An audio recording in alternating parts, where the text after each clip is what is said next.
იმასთან დაკავშირებით, რომ ჩემს გადაყენებას აპირებენ საქმის კურსში ვარ. როგორც ჩემი პირადი ინფორმაციით, ასევე საკრებულოს თავმჯდომარემ ვაჟა შუბიდიძემ პირადად გამომიცხადა. მიზეზი პოლიტიკურია. როგორც მოგეხსენებათ, მე თავისუფალი დემოკრატების წევრი ვარ. მართალია საკრებულოს თავმჯდომარემ მითხრა, რომ ჩემი საწინააღმდეგო არაფერი აქვს, თუმცა ზეწოლებს ვეღარ უძლებს. ეს ზეწოლა მოდის როგორც გუბერნიიდან, ასევე ძალოვანი უწყებებიდან. ეს განცხადება ხაშურის მუნიციპალიტეტის საკრებულოს თავმჯდომარის მოადგილეს გიორგი ცხადიაშვილს ეკუთვნის, რომელიც ფიქრობს, რომ უახლოეს საკრებულოს ხდომაზე მის გადაყენებას აპირებენ. მედიაში გავრცელებული ინფორმაციის თანახმად აღნიშნულთან დაკავშირებით ხაშურის მუნიციპალიტეტის საკრებულოს თავმჯდომარე აცხადებს, რომ ხელისუფლების სადავეები ყოველთვის გამარჯვებული პარტიის ხელში უნდა იყოს და კოალიციამ გადაწყვიტა, რომ საკრებულოს თავმჯდომარის მოადგილის პოსტზე ალასანიას გუნდის წარმომადგენელი არ უნდა იყოს. ჩვენ ახლა თავისუფალი დემოკრატების შიდა ქართლის ორგანიზაციის ხელმძღვანელს პარლამენტარ თამაზ შიოშვილს ვთავთ ღია ეთერში, რომელიც ჩვენს კითხვებს პირდაპირ ეთერში უპასუხებს. ბატონო თამაზ, პირველ რიგში მადლობას გიხდით გადაცემაში მონაწილეობისთვის და გითხავთ, რა ვითარება ახლა ხაშურის მუნიციპალიტეტში საუბარია თქვენი თანაგუნდელების სხვადასხვა თანამდებობიდან გათავისუფლებაზე. თქვენ რა ინფორმაციას ფლობთ? მოგესალმებით, პირველ რიგში მადლობა მინდა მოგიხადოთ მოწვევისთვის. კი მე ვარ საქმის კურსში მიმდინარე მოვლენებთან დაკავშირებით თუ რა ხდება ხაშურის რაიონში. გიორგი ცხადიაშვილი არის ჩვენი პარტიის თავმჯდომარე, ხაშურში საკრებულოს თავმჯდომარის პირველი მოადგილე და როგორც ვატყობთ, ჯერი დადგა ხაშურზე და ქართული ოცნება მიადგა ახლა უკვე ხაშურს. თქვენ მოგიხსენებათ, ეს პირველი ფაქტი არ არის მას მერე რაც თავისუფალი დემოკრატები ოპოზიციაში ვიმყოფებით. დაახლოებით უკვე მე-5, მე-6 რაიონში ხდება ჩვენი წარმომადგენლების ზოგის საკრებულოს თავმჯდომარეობის თანამდებობიდან მოხსნა, ზოგი კომისიის თავმჯდომარეობიდან მოხსნეს. ახლა უკვე გიორგი ცხადიაშვილს უპირებენ მოხსნას და ჩემთვის ყველაზე სამწუხარო და გაუგებარი არის ის, რომ პირდაპირ აცხადებს საკრებულოს თავმჯდომარე. ეს არის ძალიან დიდი პრობლემა ქართული ოცნების მინდა გავაფრთხილო და მოსახლეობას ვიმართო, რომ პირდაპირ აცხადებს საკრებულოს თავმჯდომარე, რომ თურმე ეს არის პოლიტიკური გადაწყვეტილება და არ შეიძლება რომ თავისუფალი დემოკრატების წარმომადგენელი იყოს მისი მოადგილე. ეს არის ძალიან სასაცილო და მე ვფიქრობ, ამაზე სერიოზულად უნდა იფიქროს ქართულმა ოცნებამ, რათა ეს პრობლემები მოაგვარონ. როგორ შეიძლება და პირდაპირ გეტყვით, რომ საკრებულოს თავმჯდომარე პირადად უთხრა გიორგი ცხადიაშვილს, რომ თურმე ის ვეღარ უძლებს ზეწოლას, რომ მას აიძულებს სუსის სამსახური უკვე რომ მიიღოს გადაწყვეტილება და გაანთავისუფლოს გიორგი ცხადიაშვილი, რაც არის ყურად მიუღებელი. პირადად მე ვიყავი ერთ-ერთი თანამონაწილე თვითმმართველობის შესახებ კანონის ცვლილებაზე, რომელთაც მაშინ ვამაყობდით სულ ჩვენთაგანი და მე რეალურად მეგონა რომ მივიღებდით ნამდვილ თვითმმართველ ქალაქებს, რაიონებს, სადაც არჩეული რაიონის გამგებელი, არჩეული რაიონის მერი იქნებოდა სხვა თანამდებობის პირი, თვითონ დამოუკიდებლად მიიღებდა გადაწყვეტილებას, მაგრამ რა მივიღეთ? დღეს ისევ სუსი მართავს ყველა რაიონს, ყველა უწყებას, რაიონის გამგებელებს, მათი დანიშნულები არიან რაიონის გამგებლები, საკრებულოს თავმჯდომარეები, საკრებულოს წევრები ქართული ოცნებიდან და პირდაპირ აღიარებს ეს პიროვნება და აცხადებს, რომ იგი ვერ უძლებს ზეწოლას სუსის მიერ, სუსის მხრიდან, რომელიც ხორციელდება მასზე და უკვე სხვა გზა არ დარჩა, იძულებით სთხოვა მან გიორგი ცხადიაშვილს, რომ თვითონ დაეწერა გიორგის განცხადება და გადამდგარიყო. გიორგი რა თქმა უნდა განცხადებას არ დაწერს არავითარ შემთხვევაში.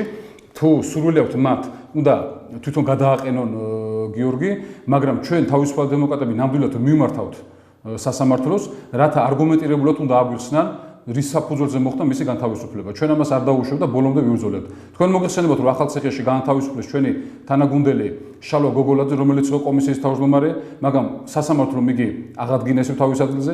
ასული ხელვაჩაურში მოხდა საკრებულოს თავმჯდომარის გადაყენება, რომელიც მიდის დღესდღეობითაც მიდის ამასთან დაკავშირებით დავა პროცესი.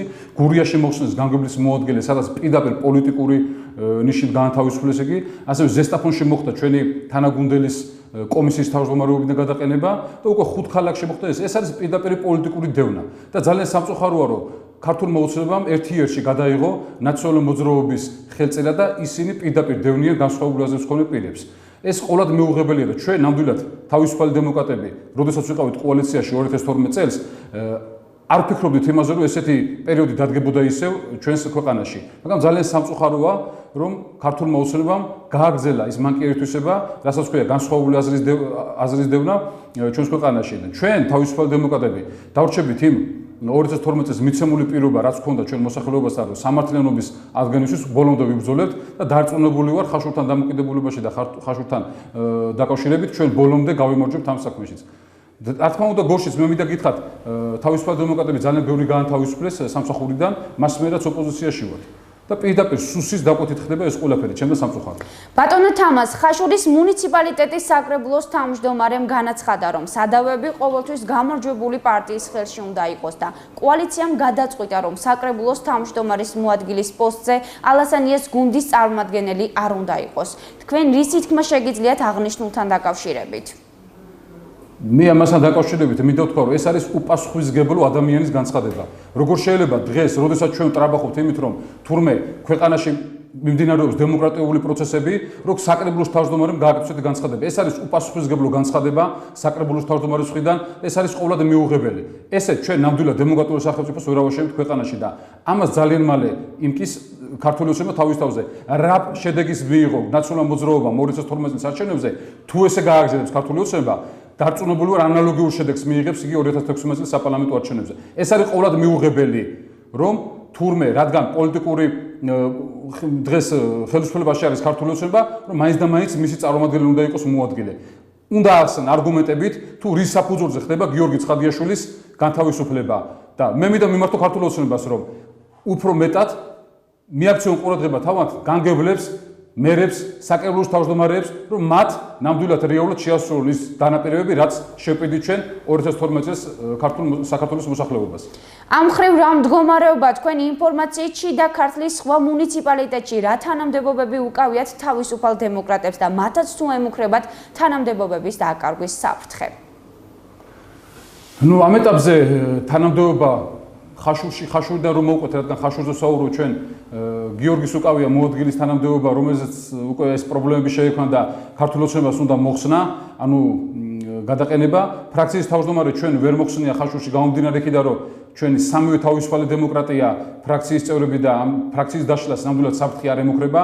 რაც შეეხება ქარელთან დაკავშირებით, თქვენ გახსოვთ ალბათ ის ხმაურიანი ამბავი, როდესაც თავიდანვე ნათია გოჩაშვილი უნდა ყოფილიყო საკრებულოს თავმჯდომარის პირველი მოადგილე, მაგრამ ყველაფერი გააკეთეს, რადგან გადაეყენებინათ იგი არ დანიშნეს და სხვა პიროვნება აირჩიეს ნათიას მაგივრად, ანუ რეალურად თავიდანვე ქარელიდან დაიწყო ეს პრობლემატიკა.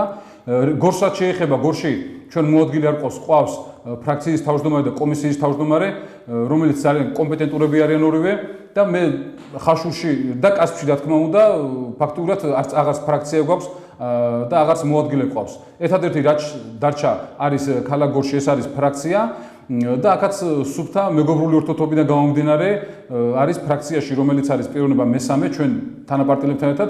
აქ პიროვნებასთან არის, ეს არის ჩვენი მეგობარი პიროვნება დავით რაზმაძე და მე დიდი მეც ვიტოვებ, რომ მას არ მოუწევს და არ აიძულებენ მასაც ფრაქციის დაშლას და ფრაქციიდან გასვლას. მე ძალიან დიდი მეც ვიტოვებ, რომ გორში ესეთი ამბავი არ მოხდება, იმიტომ რომ ჩვენ არ გავჩერდებით ბოლომდე სიმართლის დასამტკიცებლად ვიბრძოლებთ ჩვენ თავისუფალი დემოკრატები. დიდი მადლობა ბატონო თამას გადაცემაში მონაწილეობისთვის. მაყურებელს შევახსენებ, რომ ჩემს კითხვებს პარლამენტარი თამას შიოშვილი პასუხობდა.